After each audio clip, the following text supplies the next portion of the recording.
And Allah Azza wa Jalla says about marriage, وَجَعَلَ بَيْنَكُمْ مَوَدَّةً وَرَحْمَةً. These beautiful words of Qur'an.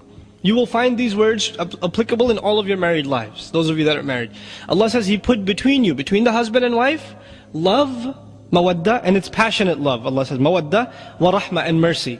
Because in the beginning of marriage is very passionate. You're obsessed with your wife. You can't think about anything else. Your friends call you, they go straight to voicemail, right? Because you just got married. For 6 months you're out of sight, nobody sees you. But then as marriage goes further, what keeps marriage alive? Isn't that anymore, because other obligations come in. There's kids, there's work, you're not honeymoon anymore. How do you keep the marriage sustained? Rahmah, mercy towards your wife, mercy towards the husband, courtesy between you. This man comes to Umar radiallahu anhu, he says, I want to divorce my wife. And he says, why do you want to divorce your wife? He says, I don't love her anymore. I don't find her attractive anymore. And so Umar radiallahu anhu asked him, فَأَيْنَ الرِّعَايَةِ? What about courtesy? What about the courtesy you owe your wife? She doesn't take care of your kids? She hasn't put up with you all this time? And we're difficult creatures to put up with, men. Right? We're very difficult creatures to put up with. And our wives put up with us. Even if they say a couple of words here and there, in the end they still put up with us. Right? So they do quite a bit for us. So we can't just say, oh, well, she doesn't look like what I was imagining back in the day when I didn't used to lower my gaze. I saw some things on TV and I was expecting that. This is, really, it's not the healthy attitude. You have to, if the believer watches their gaze and they control their temptations and then they do the best with their wives, they will be the most satisfied and they won't have any temptations outside. But at the same time, and I'm ranting on the brothers, but at the same time the sisters have to understand this. Allah subhanahu wa ta'ala created men and women very differently. Men, their biggest weakness is women. They could be richer, they could be poor, they could be, healthy and not very healthy, skinny and fat or tall, doesn't matter what culture, what language, all of them have the same weakness, women. And women, Allah Azza wa Jal, in majority cases, He made them oblivious to this weakness of men. They don't realize how bad it is. So when the ayah comes and a woman reads it, lower their gaze, oh yeah, I could do that. And they're like, what's the big deal? Why can't men just lower their gaze? And then you don't understand. What don't I understand? You have eyes, I have eyes, they have retina. It processes the same information. So what's the problem? You see, they don't understand the power of this desire that Allah subhanahu wa ta'ala put inside of us and mentioned as number one, زُيِّنَ لِلنَّاسِ حُبُّ الشَّهَوَاتِ مِنَ النِّسَاءِ. Number one of the desires that were beautified for men were desires for women. Right? The number one fitna the Prophet ﷺ fears for the men of this ummah is what? Women. Because it's a serious problem. So if the wives understand that, then instead of condemning their husband, why are you so weak? How come you can't control your eyes? Instead of knowing that they would accept this is the creation of Allah subhanahu wa ta'ala, you have to, the wife has a role of supporting her husband and becoming strong. And she can do that by warding temptations off from him, not by lecturing him. And this is the other thing that's very important for wives to understand. The husband, he goes to the office, or he goes to the train, and there are women horribly dressed. They're sitting there smiling at everybody, trying to, basically this is all these women have in terms of their dignity. They're not respected for their intellect, they're not respected for their opinions, so all they think is we're going to be respected if men see more of our shame. So they dress in indecent fashion because when men look at them, they feel kind of, self-respect, like I'm worth something, people are looking at me. That's basically what it is. It's really horrible, it's sad. But then they go to the office and the secretary's smiling at you saying, how are you, how was your day? What are you getting for lunch? Oh, you're fasting, oh that's nice. And they're smiling at you. And then you go, on every ad, women are smiling at you. And then you get home. And you open the door and the wife said, where were you? Oh, the train, the train was late. Oh, every day the train is late. Oh, I understand. And there's a frown every day. And the first day it's okay, the second day it's okay. 10 years of this, 12 years of this, what's going to happen? The husband has resentment towards the wife, even if he doesn't say anything. He's building resentment inside. And the simple solution of the Messenger ﷺ, a smile of the wife when the husband comes home. You know how big a deal this is?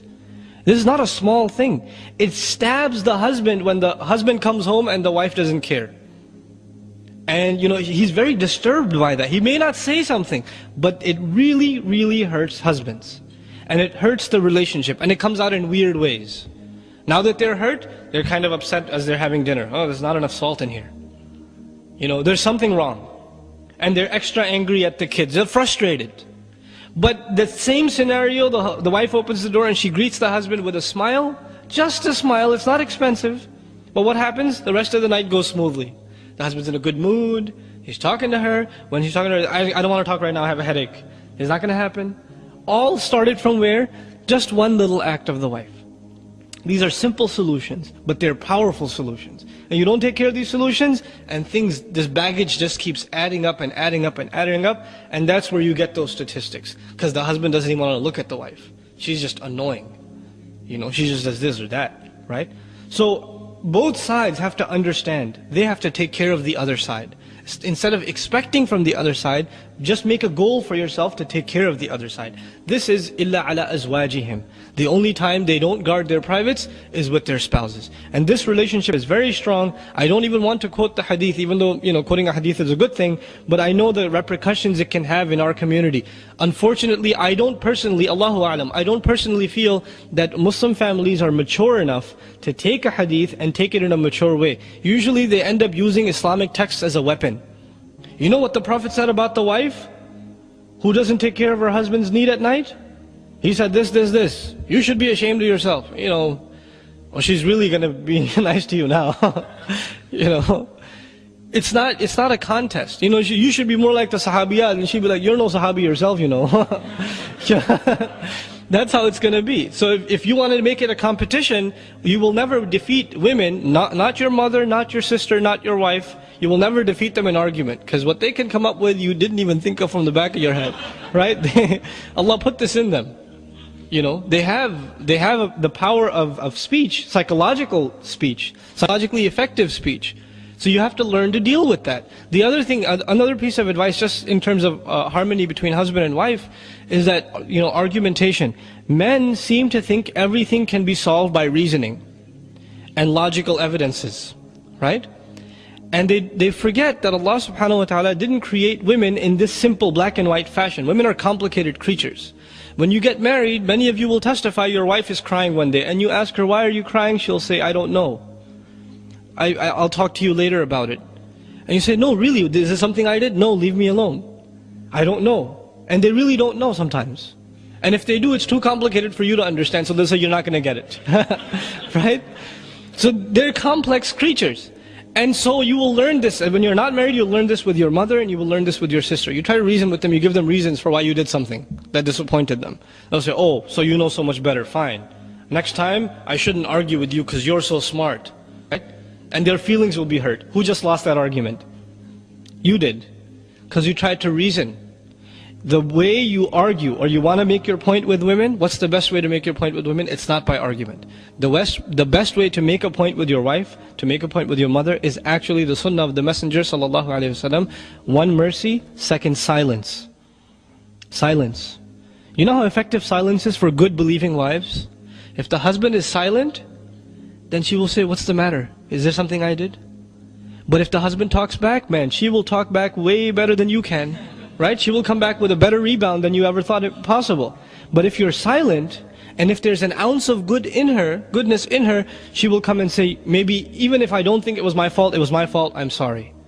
But the husband has to learn this technique of silence. And not silence with a frown and pushing her away. Just a little extra sad puppy face here and there. Try it with your mom, see if it works. And it will work with your wives also, inshaAllah ta'ala. Right? But this is important. These are the etiquette of marriage. The Messenger ﷺ, he could yell at his spouses. He could say harsh things to them. He doesn't. Because the relationship is so fragile, this relationship. And shaitan wants every opportunity to destroy it. And as soon as he destroys it, what's going to happen? Corruption in the Muslim community is going to happen. That's what's going to happen. Men are going to be not guarding their eyes anymore. And other things are going to happen. Scandals are going to spread. This is how they spread. From bad marriages. All the great tragedies that happen in the Muslim community that people don't even want to talk about because they sound so disgusting, where did they start? They start from a husband not taking care of the wife, and a wife not taking care of the husband. So this is at the heart of being a believer and sustaining our iman. Taking care of the wife and taking care of the husband. May Allah subhanahu wa ta'ala make us the best husbands and grant us the best wives.